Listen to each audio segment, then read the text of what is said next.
പ്രിയപ്പെട്ട മക്കളെ, ഇത് കേട്ടുകൊണ്ടിരിക്കുന്ന യുവജനങ്ങൾ, കുഞ്ഞുമക്കള് പലപ്പോഴും നമ്മൾ വിചാരിക്കും, ഈ അപ്പനും അമ്മയ്ക്കും ഒക്കെ എന്നെ സഹായിക്കാൻ പറ്റത്തില്ലേ, ഇല്ലേ ഇവർക്ക് കുറച്ചുകൂടെ നന്നായിട്ട് എൻ്റെ കാര്യങ്ങളൊക്കെ ഒന്ന് ക്രമപ്പെടുത്താൻ പറ്റില്ലേ? അറിയില്ലടോ, ചിലപ്പോൾ അവർക്ക് അത്രയൊക്കെ പറ്റിക്കാണുള്ളൂ. പക്ഷേ വിങ്ങിപ്പൊട്ടുന്നൊരു ഹൃദയത്തോടെ ഒരു പക്ഷെ നമുക്ക് വേണ്ടിയൊക്കെ കവിഞ്ഞൊഴുകുന്ന രണ്ട് കണ്ണുകൾ ചിലപ്പോൾ അവരുടേത് മാത്രമായിരിക്കാം. നമ്മൾ വേദനിക്കുമ്പോൾ ഒന്നും ചെയ്യാൻ പറ്റാതെ നിൽക്കുന്ന ചില മാതാപിതാക്കളില്ലേ, അപ്പനില്ലേ, അമ്മയില്ലേ, പക്ഷെ അവരെന്തോ ഒന്ന് ചെയ്യുന്നുണ്ട്.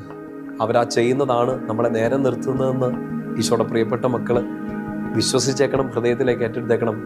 അപ്പനോ അമ്മയോ ആരോ ഒരാള് മുട്ടേ കുത്തി നിൽക്കുന്നതുകൊണ്ടാണ് നമ്മൾക്കൊക്കെ നേരെ നിൽക്കാൻ പറ്റുന്നതെന്ന് ഒരിക്കലും മറന്നുപോയില്ല.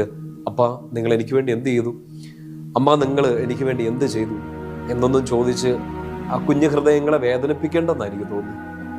അവർ കണ്ണുനീർ ഒഴുക്കിയിട്ടുണ്ടാകാം, അവർ നെഞ്ചിടിപ്പ് കൂടിയിട്ടുണ്ടാകാം നിങ്ങളെ ഓർത്ത്. ഒരുപക്ഷെ നിങ്ങൾ നടക്കുന്ന കുരിശിൻ്റെ വഴി